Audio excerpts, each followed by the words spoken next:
Dear friends, we're working hard to share these with you. Please subscribe and like our work. Thank you in advance. If you're ready, let's begin our story. The winter storm that brought Vera to Samuel Matthews's door also brought the kind of bitter cold that made even the most charitable hearts close their doors to strangers. Samuel discovered her just after midnight, huddled in the alcove behind the Haven Falls Public Library, her alien heritage marked only by the elegant points of her ears and the particular way she held herself, as if she'd grown accustomed to taking up as little space as possible in a world that had made it clear she wasn't entirely welcome. "Ma'am," Samuel called softly, not wanting to startle her but knowing that staying outside in these temperatures could be fatal, even for someone with the enhanced cold tolerance that many alien species possessed. "Ma'am, are you all right?" Vera looked up at him through the swirling snow, her eyes holding the kind of weary resignation that comes from expecting rejection but hoping, despite all evidence, for kindness. "I am sorry, human. I know I should not be here. I will move on when the storm passes." Samuel studied her face in the light from his flashlight, noting the exhaustion that spoke of weeks of inadequate shelter and irregular meals. He'd been head librarian in Haven Falls for 23 years, and he'd seen enough people in desperate circumstances to recognize someone who'd reached the end of their resources. "When did you last have a hot meal?" he asked. "Yesterday, I think. Or perhaps the day before." Vera pulled her inadequate coat tighter around her shoulders. "The diner on Main Street gave me soup in exchange for washing dishes, but the owner said it could not happen again. Too many customers asking questions about the alien woman." Samuel felt something stir in his chest that he hadn't experienced since his wife Margaret had died 3 years earlier, the urge to take care of someone who needed protection. "Ma'am, I'm Samuel Matthews. I live upstairs from the library. Would you like to come in where it's warm?" Vera stared at him as if he'd spoken in a language she didn't understand. "You would invite a stranger into your home?" "I'd invite someone who needs shelter during a blizzard into my home," Samuel clarified. "Storm like this, nobody should be outside. But I am alien. Unrooted. The townspeople have made it clear that my presence is uncomfortable for them." Samuel had heard the whispers around town about the alien widow who'd appeared a few weeks ago, looking for work or housing and finding neither. Haven Falls prided itself on being welcoming to law-abiding residents, but a lone alien woman without family connections or obvious means of support made people nervous in ways they didn't like to examine too closely. "The townspeople aren't inviting you in," Samuel said practically. "I am. And right now, what matters is getting you somewhere warm before this storm gets worse." Vera hesitated, clearly torn between desperation and reluctance to burden someone who was showing her kindness. "I do not wish to impose on your hospitality. It's not an imposition if I'm offering freely." Samuel held out his hand, noting how small and cold hers felt when she finally accepted his help standing up. "Come on. Let's get you inside where we can both think more clearly." Samuel's apartment above the library reflected 30 years of quiet bachelor living, comfortable furniture chosen for reading rather than entertaining, walls lined with bookshelves, and the kind of organized simplicity that comes from someone who's learned to find comfort in routine. He'd made few changes since Margaret's death, maintaining their shared space as if she might return from a particularly long trip. "This is very kind," Vera said, settling carefully on the edge of his couch as if she were afraid of leaving any evidence of her presence. "I will not disturb anything. I can sleep on the floor if you have a blanket." "You'll sleep on the couch like a guest, not on the floor like a dog," Samuel replied with gentle firmness. "Are you hungry? I can make soup, or tea, or—" He paused, realizing he knew nothing about alien dietary requirements. "What do your people usually eat?" "We eat most of the same foods as humans," Vera said with what might have been the beginning of a smile. "Though we prepare them somewhat differently. If you have simple ingredients, I could cook something that would serve both of us."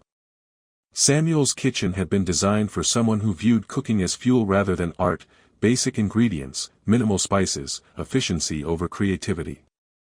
Watching Vera work with his limited supplies was like witnessing magic, as she transformed simple vegetables and grains into something that smelled like comfort and tasted like home. "This is extraordinary," Samuel said, trying to identify flavors that seemed familiar yet completely new. "What did you do to make ordinary soup taste like this?" Kithara cooking focuses on bringing out the emotional resonance of ingredients, Vera explained, settling across from him at his small kitchen table. "Food should nourish the spirit as well as the body." Emotional resonance. Each ingredient carries associations, memories, feelings, connections to people and places that matter. When you cook with awareness of these resonances, the food becomes more than nutrition. Vera paused, her expression growing sad. "My husband always said I could make comfort from anything, as long as I cooked with love." Samuel felt the familiar pang that came whenever he encountered reminders of his own loss. "How long since your husband died?" 8 months, 17 days. Vera's precision suggested she'd been counting every one. "Among my people, widows are expected to either remarry within the year or remove themselves from community life. I chose removal." "That seems harsh." Kithara society is organized around family networks. Unrooted individuals, those without clan connections, disrupt social stability. It is not cruel, merely practical. Vera's tone suggested she was reciting explanations she'd given herself many times. "I understood the requirements when I made my choice." Samuel studied her face, noting the careful composure that didn't quite mask the loneliness beneath. "What was your husband like?" For the first time since he'd found her in the storm, Vera's expression softened with genuine warmth. Jorik was a teacher, very patient with students who struggled to understand complex concepts. He would say that learning happens differently for everyone, and the teacher's job is to find the path that works for each individual mind. She smiled, the expression transforming her face. "He taught me that kindness is its own form of intelligence." "He sounds like a good man." He was. Jorik believed that people are fundamentally good, even when circumstances make them appear otherwise. "He would have liked you, I think. You have the same quiet kindness." Samuel felt heat rise in his cheeks at the unexpected compliment. "I don't know about that. I just know what it's like to be alone when you don't want to be." They finished their meal in comfortable silence, both lost in memories of partners who'd shaped their understanding of love and loss. Samuel realized that for the first time since Margaret's death, he'd shared a meal that felt like genuine companionship rather than mere solitary routine. "Samuel," Vera said as they cleared the table, "may I ask about your wife? I saw her photograph on the bookshelf." "Margaret." Samuel's voice carried the mix of love and grief that came with speaking her name. "She was a teacher too, elementary school. She died suddenly, heart attack at 49. The doctors said it was a genetic condition nobody knew she had." "I am sorry for your loss." "Thank you. It's been 3 years, but some days it feels like yesterday." Samuel arranged the clean dishes with automatic precision. "Margaret always said this place felt too big for just one person. She wanted to fill it with friends and dinner parties and—" He trailed off, realizing he was sharing more with this stranger than he'd told anyone in Haven Falls about his ongoing grief. "Your wife sounds like someone who understood the importance of warmth in a home," Vera observed. Jorik was the same way. "Our house was always full of students who needed extra help or a good meal." "What will you do now?" Samuel asked. "If you can't stay in Haven Falls, where will you go?" Vera's expression grew distant. "I do not know. I have been moving from town to town for months, but nowhere seems to have a place for a widow like me. Communities want families, couples, individuals who fit recognizable patterns. A lone alien woman with no clan connections makes people uncomfortable." Samuel looked at Vera, exhausted, displaced, surviving on kindness she couldn't count on, and felt the same protective impulse that had driven him to invite her in from the storm. "Vera," he said carefully, "you're welcome to stay here as long as you need to figure out your next step. The couch converts to a proper bed, there's plenty of space, and frankly, it's been nice having someone to cook for again. Vera stared at him with the kind of surprise that suggested she'd stopped expecting such offers. Samuel, you barely know me. Why would you make such a generous invitation? Samuel considered the question, thinking about his empty apartment, his solitary meals, his routine that had become more habit than choice. Maybe because sometimes people need shelter from more than just storms. And maybe because I've been alone long enough to recognize when someone else understands what that feels like. As they settled into the quiet evening routine of preparing for sleep, Samuel gathering extra blankets, Vera organizing her few possessions with careful precision, both realized that the storm outside had brought them something neither had expected to find, the possibility that loneliness didn't have to be a permanent condition. Samuel, Vera said softly as he prepared to retreat to his bedroom, thank you for your kindness. It has been a very long time since someone made me feel welcome. Thank you for the best meal I've had in 3 years, Samuel replied. And for reminding me that cooking with someone is better than eating alone. As Samuel fell asleep to the unfamiliar but comforting sounds of another person moving quietly through his space, he realized that for the first time since Margaret's death, his apartment felt less like a tomb of memories and more like a home where people took care of each other. Outside, the storm continued to rage, but inside, 2 lonely souls had found unexpected warmth in the simple act of sharing shelter, food, and the quiet companionship of people who understood what it meant to carry grief without losing the capacity for kindness. 3 weeks after the storm, Samuel's morning routine had evolved to include the pleasant sounds of Vera moving through his kitchen, preparing breakfast with the kind of quiet efficiency that suggested she'd found genuine purpose in their shared domestic arrangements. Her temporary stay had gradually extended as both discovered that their careful cohabitation solved problems neither had wanted to admit they had. Samuel's apartment felt alive again, while Vera had found the first stable shelter she'd experienced since becoming widowed. The morning papers have arrived, Vera announced, setting a plate of something that looked like ordinary eggs but tasted significantly better in front of Samuel's customary reading spot. I have arranged them by sections you prefer to read first, though I still do not understand why humans organize news by geography rather than emotional significance. Because emotions are subjective, Samuel replied, accepting his coffee with the kind of grateful appreciation that had become part of their daily ritual. 2 people might have completely different emotional responses to the same event. But geography is arbitrary. Whether something happens in the next county or the next continent has little bearing on how it affects your daily life. Vera settled across from him with her own breakfast, a variation that included spices Samuel couldn't identify but had learned to anticipate with pleasure. Jorik used to say that humans organize everything as if physical distance matters more than psychological connection. Maybe we do, Samuel admitted, noting how natural it felt to include Vera's observations in his morning consideration of world events. Though I have to say, your approach to arranging the library's returned books has been more popular with patrons than my alphabetical system.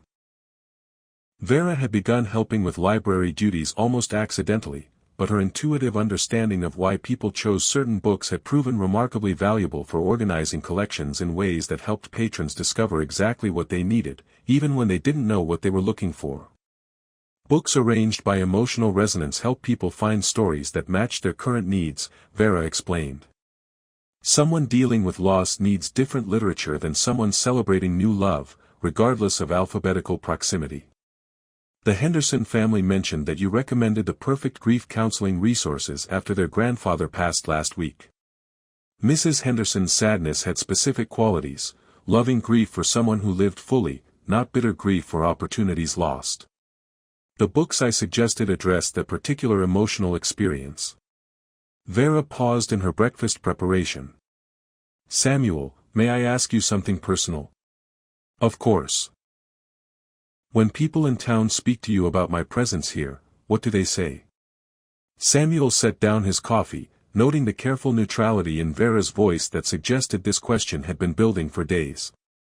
What makes you think people are saying anything? I observe the changes in how they greet you at the market, how they respond when you mention needing supplies for 2 people instead of 1. Vera's expression remained calm, but Samuel could detect underlying worry. I am not blind to social dynamics, and I know my presence is creating complications for your standing in the community. Samuel had indeed noticed the subtle shift in how long-time neighbors interacted with him, conversations that ended slightly more quickly, invitations that came less frequently, the kind of polite distance that suggested people were reassessing his judgment without wanting to directly confront him about it. Some people have questions about our arrangement, he admitted carefully. What kind of questions? The kind that come from people who think they know what's best for everyone else, Samuel said with more edge than usual. Mrs. Carlson seems particularly concerned about your motives, and Mayor Peterson has mentioned that the town council prefers stable family arrangements for long-term residents. Vera nodded with the kind of unsurprised acceptance that suggested she'd been expecting this conversation.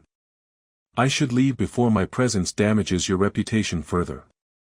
Vera, no.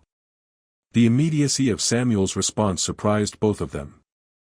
I don't want you to leave because some people are uncomfortable with situations they don't understand. But your position in the community. My position in the community is head librarian, not community approval manager.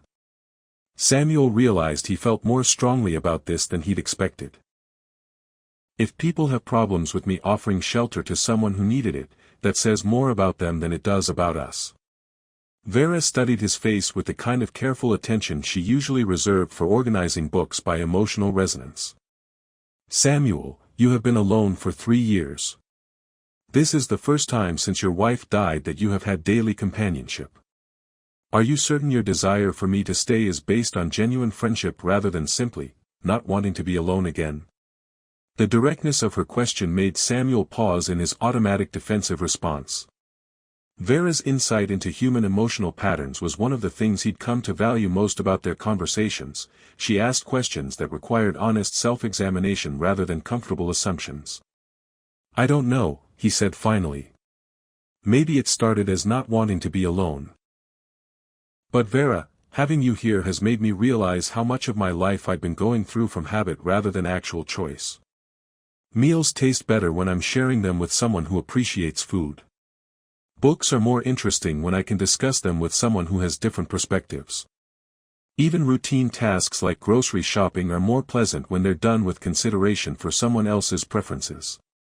That suggests compatibility, not necessarily friendship. Then let me ask you the same question. Are you staying because you genuinely enjoy living here, or because it's the first stable shelter you've found since leaving your people? Vera considered this while finishing her breakfast, her movements carrying the kind of thoughtful precision that Samuel had learned indicated deep consideration rather than casual response. When I first accepted your invitation, it was purely practical. Shelter from the storm, safety for a night or two until I could continue traveling. She paused, organizing her thoughts with the same care she applied to organizing books. But Samuel, for the first time since Jorik died, I wake up each morning with purpose that extends beyond simple survival. Helping maintain the library, contributing to your work, cooking meals that bring you pleasure, these activities make me feel useful rather than burdensome. So you'd like to stay? I would like to stay, but not if it costs you the social connections that make Haven Falls your home. Vera's expression grew serious. I have already lost one community due to my choices. I will not be responsible for you losing yours. Samuel looked around his apartment, neat, organized, filled with evidence of their shared routines and mutual consideration.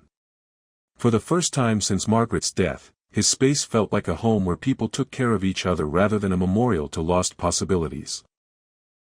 Vera, he said slowly, what if we made this arrangement official? Official how? Partnership. Domestic partnership, business partnership, whatever legal framework gives you legitimate status as a Haven Falls resident and makes it clear that this is a chosen arrangement, not just charity. Vera stared at him. Samuel, you would formalize our living situation to protect me from community pressure? I would formalize our living situation because it's working better than anything I've experienced since Margaret died, and because I think we're good for each other in ways that transcend temporary convenience. Samuel felt his conviction growing as he spoke. Vera, I don't know what this is, friendship, family, something else entirely, but I know it's valuable enough to protect. The townspeople will assume romantic relationship. Let them assume whatever makes them comfortable.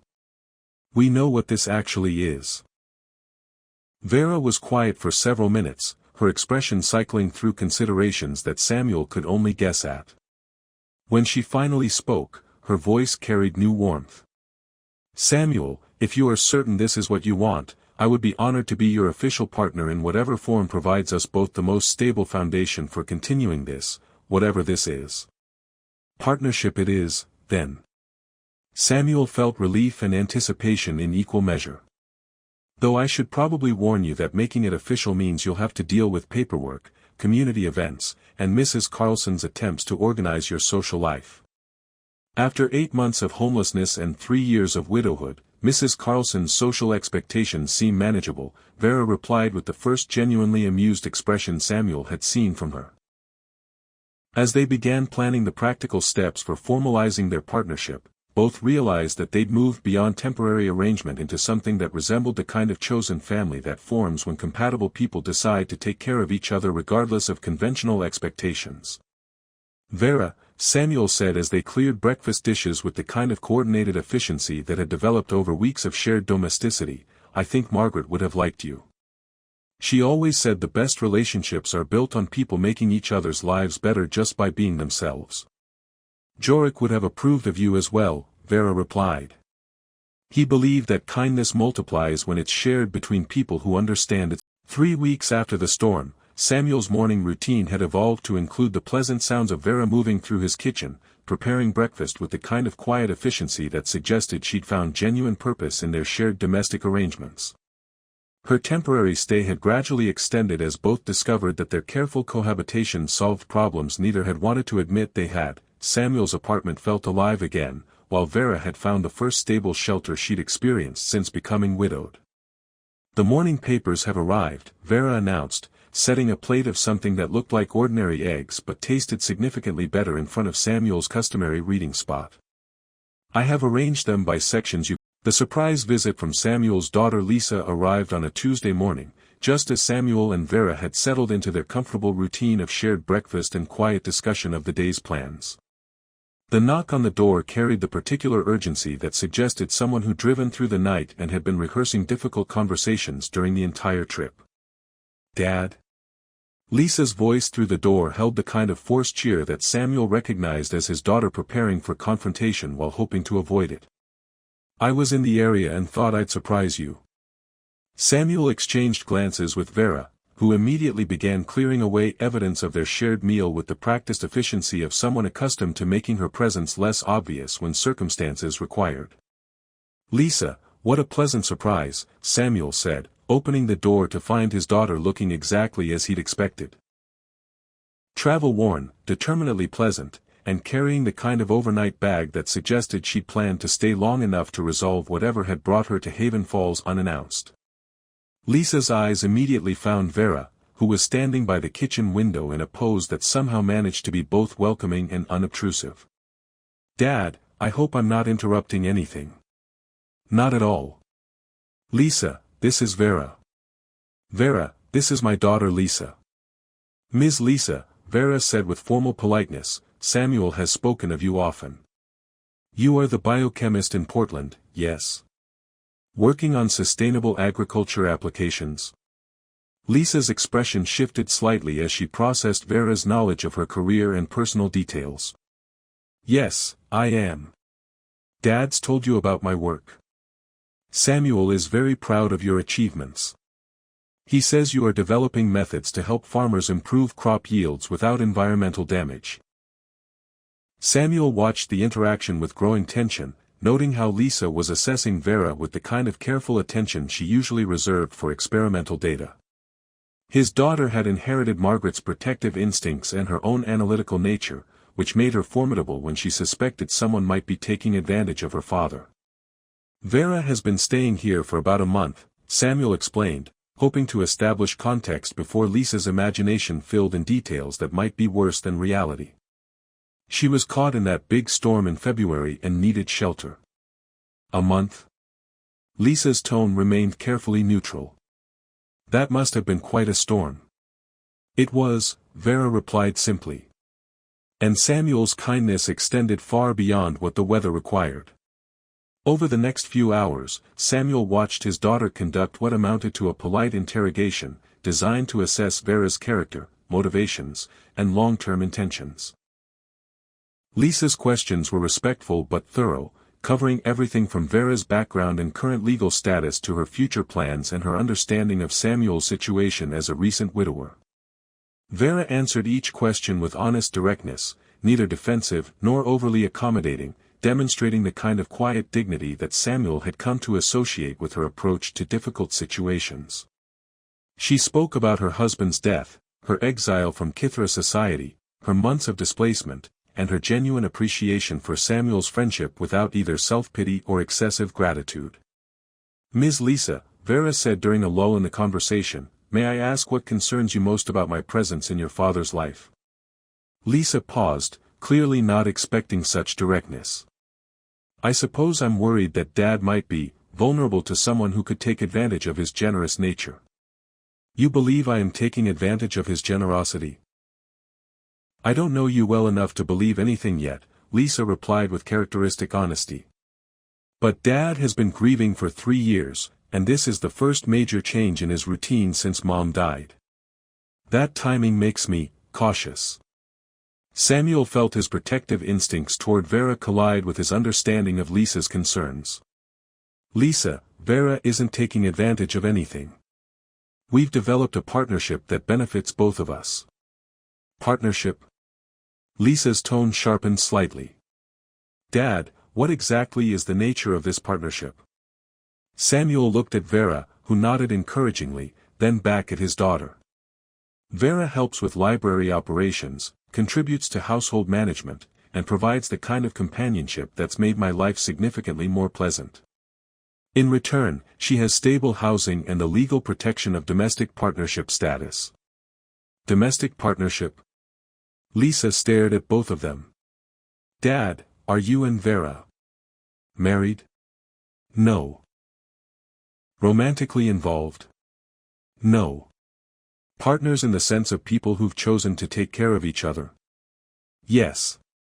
Samuel felt his conviction growing as he explained their arrangement. "Lisa, I know it's unconventional, but this relationship has made both our lives better in ways we didn't expect." Lisa studied their faces, noting how naturally they seemed to coordinate around each other, how Vera's presence appeared to have restored something vital to Samuel's demeanor that had been missing since Margaret's death. "Dad, I can see that you're happier than you've been in years," she said slowly. "And Vera, you seem like a genuinely kind person who obviously cares about Dad's well-being. But I have to ask, what happens when the community decides they're uncomfortable with this arrangement?" "What do you mean?" Samuel asked, though he suspected he knew exactly what Lisa meant. "I mean small towns talk, and unconventional living arrangements become the subject of speculation and judgment." Lisa's expression grew concerned. "Dad, you've lived in Haven Falls your entire adult life. Are you prepared for the social consequences of a partnership that people might not understand or approve of?" Samuel felt the weight of community expectations that he'd been trying to ignore settling on his shoulders. Haven Falls prided itself on traditional values and conventional social structures, and his relationship with Vera challenged both in ways that were bound to generate disapproval. "The social consequences are already starting," Vera said quietly. "Samuel's friends have become more distant, local business owners treat him with polite coolness instead of warm familiarity, and I have observed people crossing the street to avoid direct interaction with us." "Then why stay?" Lisa asked. "If it's causing Dad social problems, wouldn't it be better to find an arrangement that doesn't put him in conflict with his community?" Vera looked at Samuel with an expression that held both sadness and resolution. "Lisa is correct. My presence is damaging Samuel's standing in Haven Falls, and I cannot remain if it costs him the social connections that have been his foundation for decades." "Vera, no." Samuel's response was immediate and more forceful than he'd intended. "I don't care about social approval more than I care about this partnership. You say that now, but social isolation becomes more difficult over time. You have built a life in this community over 23 years. I will not be responsible for destroying those connections. Lisa watched this exchange with growing understanding, noting the genuine care both Samuel and Vera showed for each other's well-being, even at potential cost to their own desires. What if there was a way to maintain the partnership while addressing the community's concerns, she suggested. Some kind of arrangement that satisfied both your need for companionship and the town's preference for conventional social structures. Samuel and Vera both looked at her with interest. What did you have in mind? Samuel asked. Formal partnership with clear boundaries and community involvement, Lisa replied, her analytical mind working through possibilities. If people understand exactly what your relationship is and isn't, and if they can see that it benefits the community rather than just the two of you, they might be more accepting. How would we demonstrate community benefit? Vera asked. Through your work at the library, your contributions to local cultural activities, and your integration into Haven Falls social structures in ways that show you're not just Samuel's guest but a community member in your own right. Samuel considered this, realizing that Lisa was proposing a strategy that could protect both his relationship with Vera and his standing in Haven Falls. You mean making our partnership visible and valuable rather than secretive and defensive? Exactly. Dad, if Vera is genuinely good for you and genuinely contributes to the community, people will adjust their attitudes once they see the actual benefits rather than just their assumptions about potential problems. As they spent the rest of Lisa's visit planning ways to integrate Vera more fully into Haven Falls' social life while maintaining the domestic arrangement that had proven beneficial to both of them, Samuel realized that his daughter's protective concern had evolved into practical support for a relationship she could see made her father genuinely happy. Dad, Lisa said as she prepared to leave, I have to admit, this isn't what I expected when I drove up here to rescue you from a potentially problematic situation. What did you expect? I expected to find you being taken advantage of by someone who saw a lonely widower as an easy target. Lisa smiled at Vera. Instead, I found you in the healthiest relationship you've had since Mom died, with someone who obviously values your well-being as much as you value hers. So you approve? Samuel asked. I approve of seeing you happy again, Lisa replied. And I approve of Vera, who clearly has enough strength and dignity to tell you the truth even when it might cost her the security she's found here. As Lisa's car disappeared down the road toward Portland, Samuel and Vera settled into their evening routine with the satisfaction of people who'd survived a test neither had been certain they'd pass. Your daughter is very protective of you, Vera observed as they prepared for bed. She's also very perceptive, Samuel replied. I think she understood what we have here better than we do ourselves. And what do we have here? Samuel considered the question, looking around their shared space with new appreciation for what they'd built together through weeks of careful consideration and mutual respect. We have a family, he said finally. Not the kind anyone expected, but the kind that works for the people who choose to be part of it. The Haven Falls Town Council meeting that would determine Samuel and Vera's future in the community took place on a crisp April evening, in the high school gymnasium that served for gatherings too large for the usual meeting room. Samuel had expected a modest turnout of council members and directly interested parties, but instead found himself facing what appeared to be half the town's adult population, all curious about the formal resolution of what had become Haven Falls' most discussed domestic arrangement. The chair recognizes Samuel Matthews, announced Mayor Peterson with the kind of neutral formality that suggested he'd rather be anywhere else than moderating a public discussion of unconventional living situations. Samuel stood at the podium he'd used for countless library presentations, but tonight felt different from any community engagement he'd ever undertaken. Beside him sat Vera, wearing her most formal clothing and maintaining the kind of composed dignity that had impressed his daughter Lisa during her investigative visit. Mayor Peterson, council members, neighbors, Samuel began, his voice carrying the steady authority that came from decades of speaking to groups of people who trusted his judgment. I've asked for time tonight to address questions about my domestic partnership with Vera, and to propose a formal arrangement that I believe will benefit our entire community. He'd spent weeks preparing this presentation, with input from Lisa, encouragement from Vera, and consultation with the few community members who'd remained supportive throughout the period of social uncertainty that had followed Vera's integration into his household. As many of you know, Vera came to Haven Falls as a refugee, displaced by circumstances beyond her control and seeking nothing more than temporary shelter during a dangerous storm. What began as emergency assistance has evolved into a partnership that has enriched both our lives and, I believe, our community. Samuel gestured toward Vera, who rose with graceful poise to address the assembly. Her months of living in Haven Falls had given her confidence in speaking to groups of humans, though Samuel could detect the slight tension in her posture that indicated controlled nervousness. "Friends and neighbors of Haven Falls," Vera said, her voice carrying the musical harmonics that marked her alien heritage while speaking with perfect clarity, "I stand before you as someone who has found home in a community that showed me kindness when I had nowhere else to turn." She proceeded to outline her contributions to the library's operations, her assistance with community cultural programs, and her involvement in local agricultural consultation that had helped several farms improve their sustainable growing practices. Her presentation was factual rather than emotional, demonstrating practical value rather than appealing for sympathy. "The question before us tonight," Samuel continued, "is not whether Vera and I have an unconventional living arrangement, but whether that arrangement serves the interests of Haven Falls as a whole."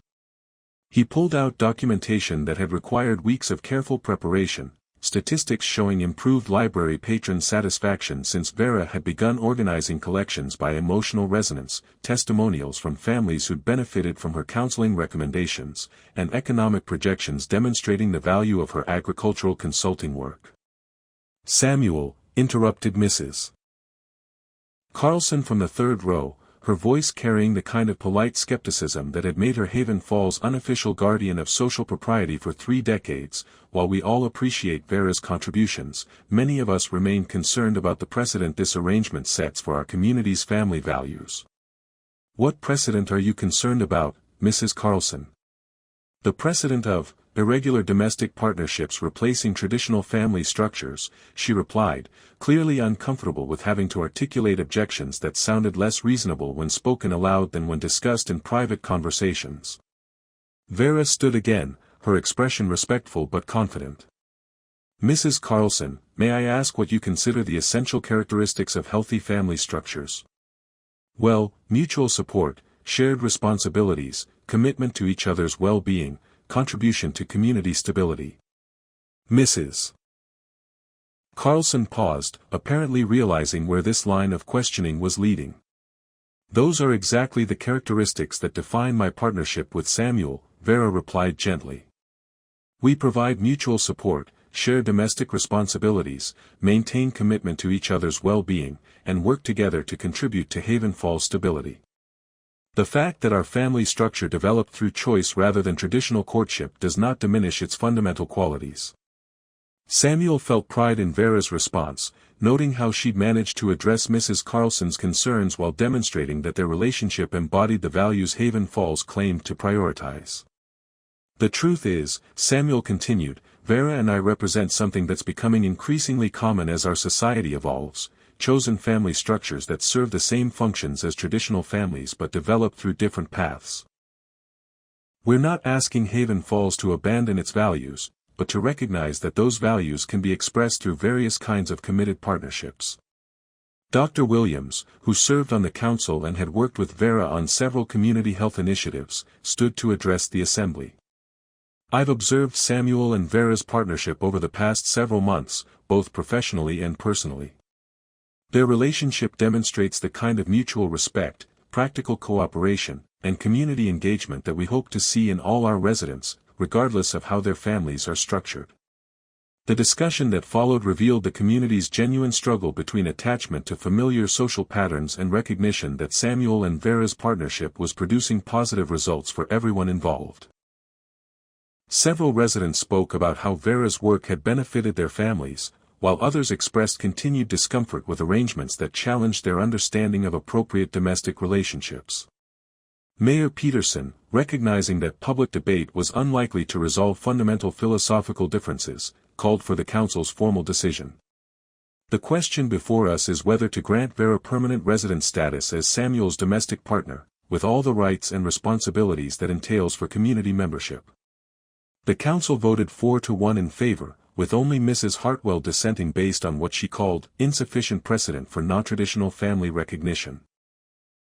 As the meeting concluded and community members filed out with the kind of mixed expressions that suggested ongoing private discussions about this precedent-setting decision, Samuel and Vera found themselves surrounded by neighbors offering congratulations, practical support, and invitations to upcoming social events. "Well," said Tom Bradley, who owned the local hardware store and had remained diplomatically neutral throughout the controversy, "I guess this makes you both official Haven Falls residents now." "Vera, does this mean I can finally convince you to help organize the spring gardening workshop?" "I would be honored to help with the gardening workshop," Vera replied, her relief at community acceptance evident in her relaxed posture and genuine smile. 6 months later, Samuel stood in the same gymnasium, but this time for the Community Harvest Festival that had become one of Haven Falls' most popular annual events. Vera's integration of Kithra agricultural techniques with local growing methods had produced crop yields that exceeded everyone's expectations, while her collaboration with local families had created educational programs that benefited both human and alien residents throughout the region. "Samuel," Vera said, joining him as they watched children from multiple species participate in traditional Earth harvest games modified to accommodate different physical capabilities, "do you remember what you told me the night you invited me in from the storm? That nobody should be outside in weather like that? That sometimes people need shelter from more than just storms." Vera's expression held the kind of contentment that Samuel had learned to associate with their best domestic moments. "I have been thinking that perhaps I provided you with shelter as well, shelter from the isolation that grief creates." Samuel looked around the gymnasium filled with families celebrating together, noting how many conversations included both of them as established community members rather than unusual curiosities. "You know what I think we really provided each other," he said, putting his arm around Vera's shoulders with the casual affection that had developed over months of shared daily life. "What?" "Permission to build something new instead of trying to recreate what we'd lost." Samuel gestured toward the diverse group of families enjoying the celebration. "We gave each other the courage to discover that love takes many forms, and some of the most sustaining relationships are built not on passion but on the daily choice to take care of each other. Jorick always said that the strongest partnerships are built by people who enhance each other's capacity for kindness," Vera replied. "I think he would have appreciated what we've created here. Margaret would have too. She always believed that family is defined by people choosing to make each other's lives better, regardless of how they come together." As the evening wound down and they helped clean up the gymnasium with the kind of coordinated efficiency that had become their trademark, Samuel reflected on how dramatically his understanding of home and family had evolved since that storm-swept night when he'd found Vera huddled behind his library. "Vera," he said as they walked home through streets lined with the evidence of their community's acceptance, neighbors waving from porches, invitations to upcoming events, the comfortable recognition that comes with belonging somewhere, "thank you for teaching me that loneliness doesn't have to be permanent, and that the best families are built by people who understand the value of genuine warmth. Thank you for showing me that being unrooted doesn't mean being unwanted," Vera replied.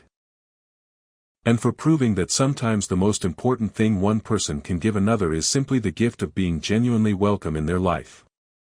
As they settled into their evening routine in the apartment that had evolved from Samuel's bachelor refuge into their shared home, both felt the deep satisfaction that comes from discovering that some of the most meaningful relationships develop not through dramatic romance but through the quiet daily practice of mutual care, respect, and the gentle warmth that grows between people who choose to take care of each other regardless of what anyone else might think about their unconventional path.